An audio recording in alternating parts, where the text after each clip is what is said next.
చివరిదాకా మీరు దిగిపోయేదాకా మీరు రైతులకు ఏం చేశారో ఒకసారి ఆలోచించారు అన్న. నాకు తెలిసి మీరంతా నిన్నటి 2 సభల మీద ఉత్సాహంతో ఉన్నారని, మధ్యలో మీ అటెన్షన్ని కొద్దిగా మా మెదక్ పార్లమెంట్ కాన్స్టిట్యున్సీ వైపు డైవర్ట్ చేయాలని నేను మీ అందరితో ఒక 2 విషయాలు షేర్ చేసుకుందాం అనుకుంటున్నాను. మొన్న రాత్రి జరిగినటువంటి వడగండ్ల వాన మా మెదక్ పార్లమెంట్ పరిధి లోపల ఒక 3 మండలాల్లో నార్సింగి, చేగుంట, మాసాయిపేట ఈ 3 మండలాల్లో సుమారు 6,000 ఎకరాల లోపల ఒక్క వడ్ల గింజ మిగలలేదన్న రైతుకి. ఒక్క వడ్ల గింజ మిగలలేదు. అటు కలెక్టర్ గారు రారు, ఇటు జిల్లా ఇన్ఛార్జి మంత్రి గారు రారు, రైతన్న కష్టం లోపల అండగా ఉంటామని కాంగ్రెస్ రాదు. పోనీ ప్రతిపక్షం వాళ్ళని ఎవరన్నా వచ్చిర్రా అంటే ఈయన సుప్రీంకోర్టులో వకీళ్ళని చూస్తుంది, ఈయన ఢిల్లీకి పోతాడు. ఆయన పోయి జైత్యాల జైత్రయాత్ర పెడతా అని ఇంకొక ఆయన పోతాడు. ఈ పెద్ద మనిషికి ఒకటి యాద్ చేయాలి మనం. జైత్యాల జైత్రయాత్ర అని మాట్లాడుతున్న పెద్ద మనిషికి 2 మాటలు యాద్ చేయాలి. 1976లో అనుకుంటా కొండపల్లి సీతారామయ్య గారు జైత్యాలకు వచ్చింది. అప్పుడు వాడినటువంటి పదం పేరు జైత్యాల జైత్రయాత్ర. దానికి నాయకత్వం వహించిన నాయకుడే టీఆర్ఎస్ పార్టీకి వెళ్ళి శాసన మండలి సభ్యుడు అయింది. గౌరవనీయులు కరీంనగర్ నుంచి లక్ష్మణ్ కుమార్ గారు అని. జైత్యాల జైత్రయాత్ర కేసీఆర్ గారు ఆ పేరుతోటి కొండపల్లి సీతారామయ్య గారు ఆ రోజు ర్యాలీ చేసి, ఆ ర్యాలీలో జనాన్ని జమ చేసి, నక్సలైట్లను తయారు చేసి, నక్సలైట్లను పేరు మార్చి మావోయిస్టులు చేసి, ఇవాళ మావోయిస్టు రహిత దేశంగా భారతదేశం మారింది 1976 నుంచి 2026 కల్లా. ఇలా టీఆర్ఎస్ కూడా మనం అట్లే లింక్ చేసుకుంటే బాగుంటుందేమో. 2001 ఏప్రిల్ 27 జలదృశ్యం టీఆర్ఎస్ ఆవిర్భావం. 2022 అనుకుంటా టీఆర్ఎస్ బీఆర్ఎస్ అయింది. ప్రజలు 2024 జూన్ 4వ తారీఖు నాడు బీఆర్ఎస్కి సిఆర్ఎస్ ఇచ్చిర్రు. కంపల్సరీ రిటైర్మెంట్ స్కీమ్ ఇచ్చి భారత పార్లమెంట్లో మీ ప్రాతినిధ్యం అవసరం లేదని 0 సీట్లు ఇచ్చిర్రు. ఈ సిమిలారిటీస్ అన్నీ చూస్తుంటే నాకు నాటి నక్సల్ స్టార్ట్ చేసినటువంటి కొండపల్లి సీతారామయ్య గారు స్టార్ట్ చేసినటువంటి జగిత్యాల జైత్రయాత్ర ఎట్లయితే 2026లో ముగిసిపోయిందో అదే రీతి లోపల గౌరవనీయులు టీఆర్ఎస్, బీఆర్ఎస్, సిఆర్ఎస్ తర్వాత ఈ జైత్రయాత్ర కూడా అటే పోతుందేమో అని నాకు చాలా స్పష్టంగా అనిపిస్తూ ఉంది. ఒక మాట మరి కేసీఆర్ గారు మేం చేయలేకపోయినాం, లేదా కేంద్ర ప్రభుత్వం రాష్ట్ర ప్రభుత్వాలు సరిగా పనిచేస్తలేవు, ఇస్తలేవు, రైతన్నలను ఆదుకుంటలేవని, రైతు కష్టం వచ్చిన రోజు ఉండాలని ప్రధానమంత్రి ఫసల్ బీమా యోజనని 2016లో నరేంద్ర మోడీ గారు ప్రారంభించారు.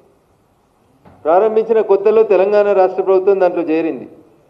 కొద్ది రోజులు ఉన్నారు, 2020 దాకా భారత ప్రభుత్వం ప్రారంభించినటువంటి ఫసల్ బీమా యోజనలో తెలంగాణ రాష్ట్ర ప్రభుత్వం కూడా ఉండే. ఏమైందో తెలియదు కానీ 2020 తర్వాత అప్పటి ముఖ్యమంత్రి కేసీఆర్ గారు ఫసల్ బీమా పథకాన్ని ఆపేసినారు. దాన్ని తర్వాత వచ్చినటువంటి రేవంత్ రెడ్డి గారి సర్కారు కూడా ఆ ఫసల్ బీమా పథకాన్ని ఆపేసి అసలు ఇలా ఏం ఇన్సూరెన్స్ ఉందో కూడా రైతుకి ఏ పంట పోతే ఏ నష్టపరిహారం ఇస్తారనేది ఈ రోజు దాకా ఒక్క ఇన్సూరెన్స్ కూడా లేకుండా రైతన్నల్ని గాలికి వదిలేసినారు. ఇది ఈ 2 పాలకుల యొక్క పొరపాటు వల్ల, కేసీఆర్ గారి వల్ల, తర్వాత వచ్చినటువంటి రేవంత్ రెడ్డి గారి 2.5 సంవత్సరాల పాలన వల్ల ఇప్పటికీ రైతులు తెలంగాణ రాష్ట్రంలో ఫసల్ బీమా లేక రకరకాలైనటువంటి అవస్థలు పడుతూ ఉన్నారు. దయించి మీడియా మిత్రుల అటెన్షన్ని నేను ఒక 7 ఊర్లకే, చేగుంట, నార్సింగి, మాసాయిపేటలో హైవే మీదనే 7 గ్రామాల వైపు తీసుకెళ్తే వడ్ల ఆరబోస్తే రోడ్ల మీద ఎట్లా ఆరబోస్తారో అంతకంటే ఎక్కువగా వడగళ్ళ వానబడి రైతులకి కన్నీళ్లు మిగిల్చింది. ఇప్పుడు ఆ రైతన్న ఒక్కొక్కరు కౌలు రైతు 5 ఎకరాలు, 8 ఎకరాలు, 10 ఎకరాలు, 12 ఎకరాలు చేసుకున్నటువంటి రైతులకి ఇలా నష్టపరిహారం ఎట్లా ఇవ్వాలి, ఏమి ఇవ్వాలి అనే దానికి ప్రభుత్వం దగ్గర ఒక అంచనా లేకపోవడం వల్ల రైతన్నలు ఇబ్బంది పడుతూ ఉన్నారు. దేశవ్యాప్తంగానేమో దాదాపు 78.4 కోట్ల మంది రైతులు ప్రధానమంత్రి నరేంద్ర మోడీ గారు తీసుకొచ్చినటువంటి ఫసల్ బీమా పథకం లోపల సభ్యత్వం తీసుకుంటే దాదాపు ఇప్పటి వరకు 22.7 crores ఆఫ్ ఫార్మర్స్కి ఏ రకంగా నష్టం జరిగినప్పటికీ కూడా భారత ప్రభుత్వం ఫసల్ బీమా యోజన కింద చేయూతనందించింది. కానీ ఈ రాష్ట్రంలో పోయినసారి వరదలు వస్తే కొట్టుకుపోయిన పంటలకి ఈ రోజు దాకా అసలు ఏం లేకపోవడం అనేది బాధాకరమైనటువంటి విషయం. కేవలం 2 to 5% డబ్బులు కడితే రైతన్నలకి ఈ క్రాప్ ఇన్సూరెన్స్ ఫసల్ బీమా పథకం కింద లభించేది. రైతన్న బాగుండేటోడు. మాటలు చెప్పమంటే బాగా చెప్తారు కానీ చేతులకు వచ్చేసరికి ఏం లేదు. ఎద్దేడిచిన వ్యవసాయం, రైతు ఏడిచిన రాష్ట్రం బాగుపడదే అని చెప్తారు. కానీ ఇలా తెలంగాణలో అకాల వర్షాల వల్ల గత సీజన్లో జరిగిన ఈ సీజన్లో జరిగిన అకాల వర్షాల వల్ల రైతన్న కష్టపడుతున్నాడు, నష్టపోయిండు. దానికి నష్టపరిహారం ఇవ్వాలని ఎకరాకి మినిమం 50,000 రూపాయల నష్టపరిహారం నా పార్లమెంటు పరిధి లోపల జరిగినటువంటి వడగండ్ల వానలో నష్టపోయినటువంటి రైతన్నలకు ఇవ్వాలని చెప్పి భారతీయ జనతా పార్టీ పక్షాన మేము డిమాండ్ చేస్తూ ఉన్నాం. ఇక నిన్నటి పంచాయతీకి వస్తే, నిన్నటి పంచాయతీ గురించి మళ్ళీ మనం మాట్లాడుకోవాలని అనుకుంటే ఇద్దరు కలిసి ఏం మెసేజ్ పంపించారో ఒకసారి ఆలోచించుకోవాలి. మనం కాంగ్రెస్ పార్టీ ఎన్నికల కంటే ముందు పిసిసి అధ్యక్షుని హోదాలో రేవంత్ రెడ్డి గారు రాహుల్ గాంధీ గారిని తీసుకొని నిన్న రేవంత్ రెడ్డి గారు ఏ కాళేశ్వరం దగ్గరికి వెళ్ళినారో అదే కాళేశ్వరం బ్యారేజ్ దగ్గరికి వచ్చినారు. కేసీఆర్ అవినీతిని కక్కిస్తాం. నేను లాస్ట్ ప్రెస్ మీట్లో ఒకసారి మీకు పేపర్ కటింగ్స్ కూడా అన్నీ చూపించినాం. 1,00,000 కోట్ల రూపాయల అవినీతి జరిగింది, దాన్ని మొత్తం కక్కిస్తాం. తెలంగాణలో సమాజానికి ఉపయోగపడే సంక్షేమ పథకాలకి పైసలు ఆ 1,00,000 కోట్లలోంచే తీసుకొచ్చి పెడతామని రాహుల్ గాంధీ గారి నోట కూడా చెప్పించిపోయినారు. 2.5 ఏళ్ళు అయింది రేవంత్ రెడ్డి గారు. ఇవాళ మీరు మేడిగడ్డకు పోయినారు.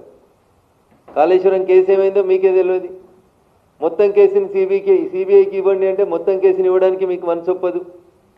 ఏడో ఒక కేసుని, ఒక పార్టీని, ఒక 9,000 కోట్లు 10,000 కోట్లకు సంబంధించి ఒకదాన్ని ఉత్తరం రాసి అసెంబ్లీలో గంట చర్చ పెట్టి చేతులు దులుపుకున్నారు తప్ప నిజంగా మీకు కాళేశ్వరం ప్రాజెక్టులో జరిగిన అవినీతి మీద సిబిఐ విచారణ జరిపించాలని ఉంటే పీసీ ఘోష్ కమిషన్ నివేదిక ఏం చెప్పింది, మిగతా నివేదికలు ఏం చెప్పినాయి పక్కన పెట్టి ఒక 3 లైన్ల ఉత్తరం రాయింది.